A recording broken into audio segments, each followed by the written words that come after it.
안심전환 대출이 나와가지고 지금 보금자리론보다 0.5% 정도 더 내려간 느낌이에요.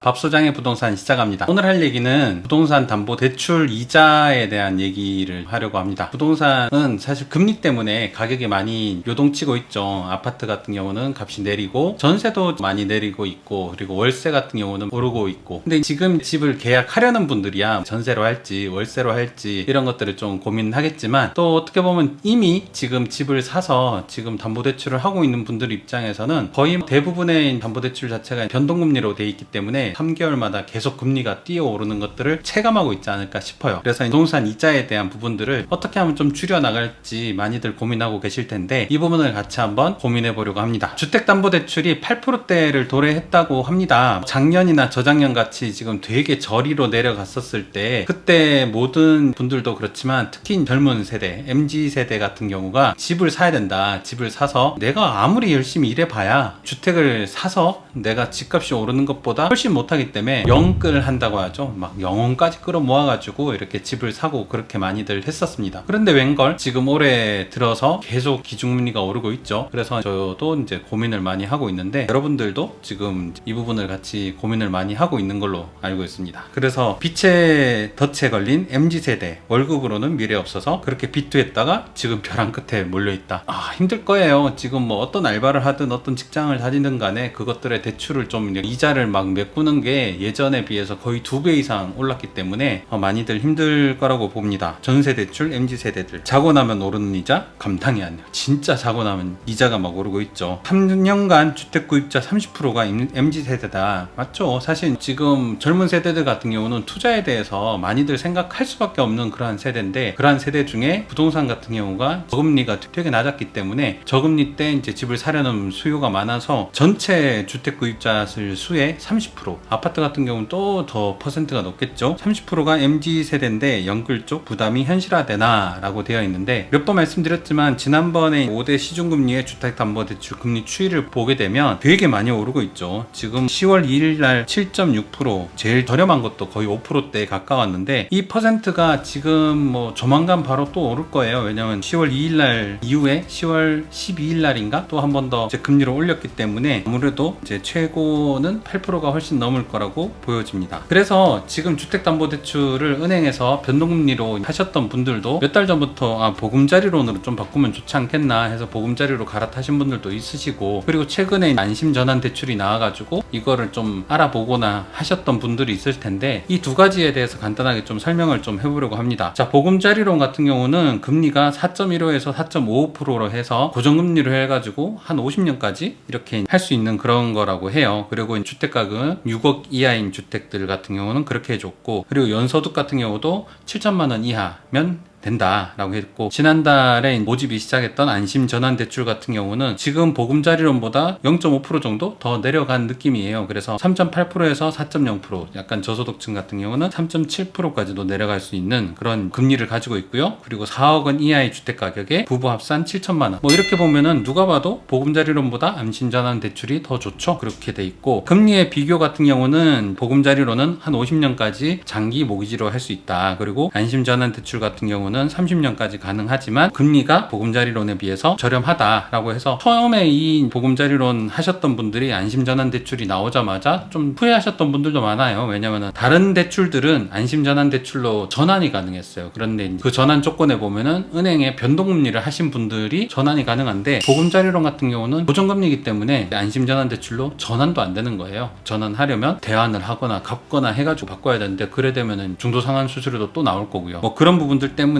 대출금리가 더 싸기는 하지만 보금자리론을 하셨던 분들은 일로 옮길 수 없는 그런 안 좋은 점이 있습니다. 그러면 안심전환대출이 어떤 것들이길래 이렇게 좀 정책적으로 나왔냐? 사실 안심전환대출 같은 경우에 여러 가지 형태로 이전에도 있어 왔지만, 지금같이 금리가 갑자기 막 오르고 있는 이 상황에서 각광을 받게 되는 것 같아요. 그래서 서민형으로 빨리 나오게 된 거고요. 그래서 기존 대출 범위 내 2억 5천만 원까지, 아까 이제 주택가액이 4억 원 미만의 주택에 대해서 된다고 했으니까 금리가 2억 5천만 원까지 된다. 그리고 DSR 미적용 LTV 및 DTI를 조정해 준다. DSR 같은 경우는 조정 지역 내에서는 그 규제 지역에서의 그 6억 이상 아파트 같은 경우에는 DSR을 적용한다고 했는데, 사실 이거 대상 자체가 4억 원 미만이기 때문에 DSR은 적용되지 않는 건 당연한 얘기고요. 그리고 LTV 주택담보대출 비율 같은 경우도 규제 지역이지만 70%까지 해준다. 이건 뭐 되게 좋은 것 같죠. 그리고 DTI 같은 경우는 60%까지 총부채 상환 비율이라고 해가지고 이 부분도 60%면 상당히 좋게 해주는 것 같아요. 그리고 제1, 2금융권 모두 중도 상환 수수료 면제. 이 얘기는 무슨 얘기냐면, 내가 돈을 빌렸을 때는 보통 중도에선 상환을 하겠다 하면 수수료를 내가 내야 되고 하는 부분들인데, 그걸 다 면제시켜 주겠다, 국가가 책임져 주겠다, 이 얘기죠. 그리고 만기 최대 30년 고정금리는 3.7에서 4%, 되게 좋은 형태의 금리를 가지고 있습니다. 여기에서 부부 합산 소득이 7천만 원 이하, 주택 가격이 4억 원 이하 1주택자, 사실 이 정도 금액에 서울에 살고 계신 분들은 얼마나 될까 하는 고민이 조금은 됩니다. 어쨌든 안심전환 대출 자체가 이렇게 기준이 되어서 딱 나왔는데, 지금 17일까지니까 촬영일 기준에서는 이제 바로 내일 모레 뭐 이렇게 끝나요. 거의 끝날 내용인데 이렇게 영상을 왜 찍냐라고 생각하실 수 있는데, 이 부분에 대해서 문제점들이 막 드러나고 있기 때문에 이 문제점들을 좀 짚어나가고자 합니다. 안심전환 대출에 문제점들이 있어요. 문제점들이 뭐냐면, 첫 번째로는 지난 주말까지 해가지고 안심전환 대출의 신청률인데 25조의 예산을 딱 투입해서 만들었는데 총 재원의 13%밖에 쓰지 못했다. 그만큼 하고 싶은 사람들이 많은데 안 됐거나 아니면 사람들이 별로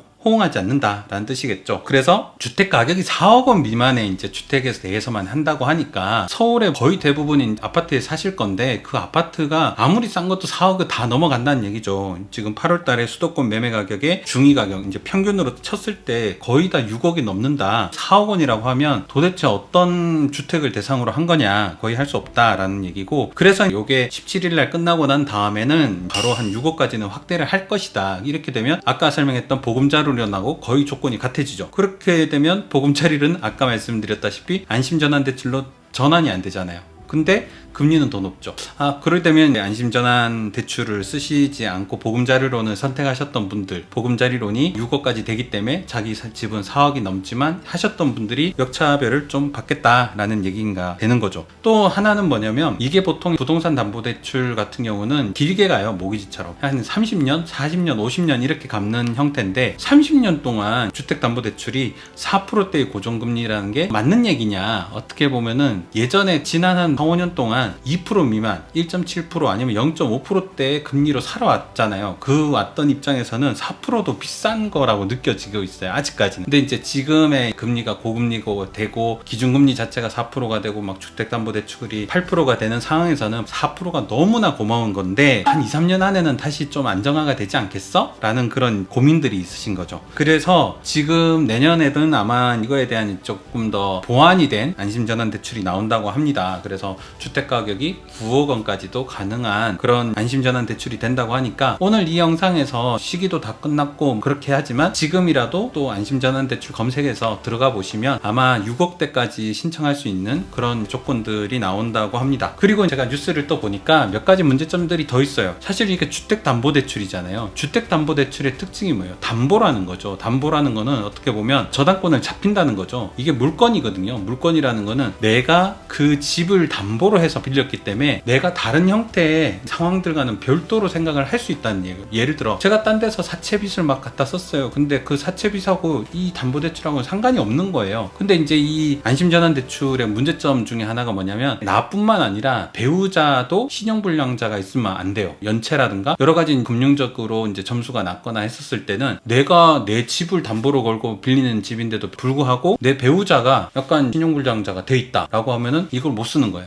이거는 약간 부동산의 기본적인 원리인 물권 채권에 대한 얘기까지도 막 넘어가게 되면 좀 고민이 될 수 있는 부분인데, 정부에선 그랬다 하죠. 이게 안정적인, 쉽게 말해서 떼이기 싫다 이거죠. 근데 정부 자금이 떼이기 싫다고 해서 물권의 범주를 넘어서는 것까지 이렇게 막 침해를 해도 되는 건가 라는 생각이 좀 듭니다. 그리고 마지막으로 지금 기존의 안심전환대출 금리 역전, 그죠? 아까 보금자리론을 신청하신 분들이 17,000여 명 정도가 되는데, 그 17,000여 명 정도가 안심전환대출의 조건이 이렇게 바뀌어버리면 자기랑 뭐가 다르냐, 근데 나는 왜 금리를 비싸게 내고 있냐, 차라리 보금자리론 자체를 안심전환 대출로 다 바꿔달라 라고 요청할 수도 있겠죠. 왜냐면은 똑같이 정부 돈인데 나도 세금 내고 저 사람도 세금 내는데 나는 왜 역차별이야? 라는 얘기들이 문제점으로 나올 수 있습니다. 오늘 이렇게 안심전환 대출까지 알아봤는데요. 지금 안심전환 대출이 지금 17일 날 끝난다고 해서 끝나는 게 아니라 아까도 말씀드렸다시피 지금도 계속 한번 안심전환 대출을 한번 검색을 해봐서 상황에 따라서 바뀌는 것들을 좀 살펴볼 필요가 있고요. 내년도 같은 경우는 주택가에 9억 원까지도 확장을 한다고 하니까 지금 비싸게 금리를 내고 계신 그런 주택담보대출을 사용하고 계신 분들은 정부에서 안심전환 대출에 대한 뉴스가 나올 때마다 조금 한번 살펴보시는 게 좋을 것이라고 보고 있습니다. 오늘은 여기까지고요. 도움이 되셨다면 좋아요하고 구독 설정도 부탁드리겠습니다. 감사합니다.